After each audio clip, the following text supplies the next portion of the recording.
திருவண்ணாமலை கிரிவல பாதையில் சாதுக்களுக்கு யோகா பயிற்சி அளிக்கப்பட்டது. திருவண்ணாமலையில் உலக யோகா தினத்தை முன்னிட்டு கிரிவல பாதையில் உள்ள சிவனடியார் சாதுக்கள் சேவா அறக்கட்டளை சார்பில் சிறப்பு யோகா நிகழ்வு நடைபெற்றது. அதில் கிரிவல பாதையில் தங்கி உள்ள 200க்கும் மேற்பட்ட சாதுக்கள் கலந்து கொண்டு யோகா பயிற்சிகளை மேற்கொண்டனர்.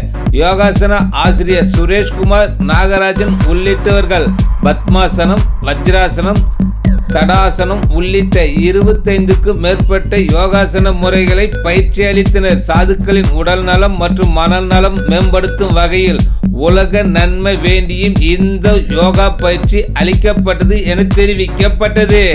மேலும் ஒவ்வொரு நாளும் தொடர்ந்து இந்த யோகாசனத்தை சாதுக்கள் பின்பற்ற வேண்டும் எனவும் இந்நிகழ்வில் கேட்டுக்கொள்ளப்பட்டது.